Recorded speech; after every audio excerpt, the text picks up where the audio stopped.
रही है, दवाई भी आप बताओ, क्या दूं मैं आपको? शंकर भगवान कहते हैं पार्वती याद कर, एक बार मैं गंगा के तट पर बैठा हुआ था, गंगा की धार मुझ पर पड़ रही थी, तब अटखेलियां करते समय जया विषहरा शामरी बारी दौतली और देव ये अटखेलियां कर रही थी। उस समय पर मेरे वक्ष स्थल पर थोड़ा सा जल का छींटा पड़कर वो जल पृथ्वी पर जाकर गिर गया था, उससे एक फल पौधा उत्पन्न हो गया था जो धतूरा कहलाता है। पार्वती मेरे रोग को धतूरा मेरे ऊपर रखकर जल की धार चढ़ा दे, मैं ठीक हो जाऊं। एक धतूरा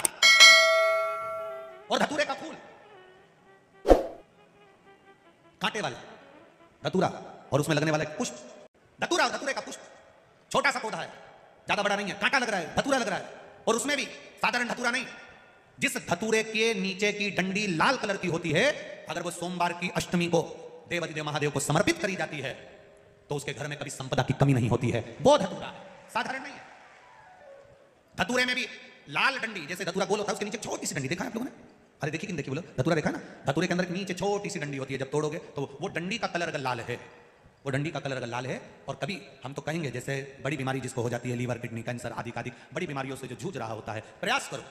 प्रयास महामृत्युंजय का जाप कर कर, महामृत्युंजय का स्मरण कर कर, एक लाल डंडी का धतूरा प्रयास करना, एक धतूरा मिल जाए या 5 धतूरे मिल जाए किसी भी एकांतेश्वर महादेव पर, जो शिव मंदिर एकांत में हो, जहां कोई जाता आता नहीं हो। वैसे तो अब बहुत मुश्किल है कि ऐसा मंदिर मिल जाए जहां कोई जाता आता नहीं हो, पहले की बात दूसरी है, अब बात दूसरी है। फिर भी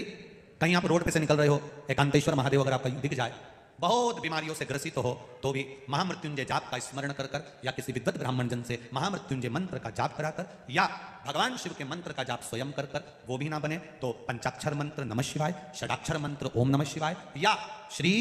शिवाय नमस्तुभ्यम जप कर वो लाल डंडी का धतूरा 5 एकांतेश्वर महादेव को आप समर्पित कर सकते हो। रोग थम जाएगा, जो दवाई खाओगे वो शरीर को लगना प्रारंभ हो जाएगी और आप स्वस्थ होना प्रारंभ हो जाएंगे। अगर बड़ा रोग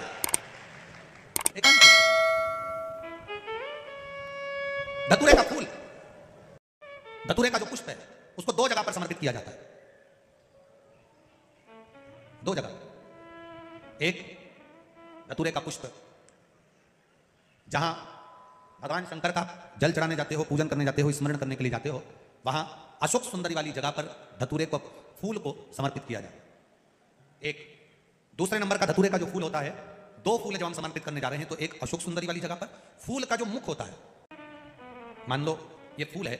धतूरे का, वैसे तो धतूरे का फूल लंबा होता है, आपने दर्शन किए किस में? करें ना सबने दर्शन। धतूरे का फूल लंबा होता है, अब वो लंबा जो पुष्प है उसका जो खिला हुआ भाग है, जो खिला हुआ पीछे की जो डंडी है, तो अशोक सुंदरी वाली जगह पर जब हम समर्पित करते हैं, अशोक सुंदरी वाली जगह पर जब हम उसको चढ़ाते हैं, तो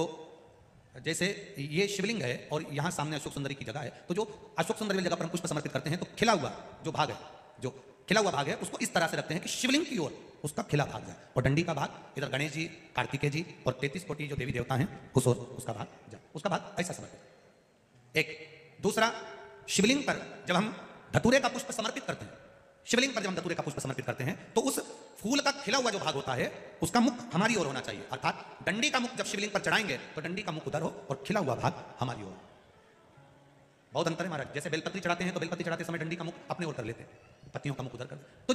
खिला हुआ जो भाग है वो हम अपनी ओर रख लेते हैं। अब कनेर का पुष्प इससे विपरीत में चलता है, कनेर का जो पुष्प होता है उसकी डंडी का मुख हम अपनी ओर रख लेते हैं और खिला हुआ भाग महादेव की ओर कर देते हैं, वो थोड़ा विपरीत हो जाता है। तो शिव तत्व कह रहा है, भगवान शंकर का संवाद कर रहा है, शिव महापुराण की कथा कर रही है। 2 स्थान धतूरे के पुष्प को समर्पित करने के लिए दिए। कौन कौन सा स्थान है? जम के बोलो, पहला जम के बोलो, अशोक सुंदरी के स्थान पर खिला हुआ भाग कहां होना चाहिए? महादेव की और डंडी का भाग जहां 33 कोटि देवता हों, गणेश जी कार्तिकेय हों उस ओर, और दूसरा देवाधिदेव महादेव के शीश पर, शिवलिंग के ऊपर। एक बात बहुत ध्यान लगाकर सुनिएगा, स्मरण में रखिएगा, जब क्रोध की अवस्था होती है, क्लेश की अवस्था होती है,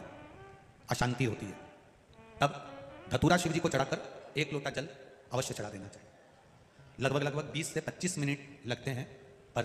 अगर हमने दिल से धतूरा चढ़ाया और 1 लोटा जल धीरे धीरे धीरे धीरे देवाधिदेव महादेव को समर्पित करना प्रारंभ करा तो घर में से क्लेश, अशांति, क्रोध अपने आप धीरे धीरे शांत होना प्रारंभ हो जाता है। धतूरे में वो एक आनंद है, धतूरे में वो एक सुख है, धतूरे में वो एक आनंद है।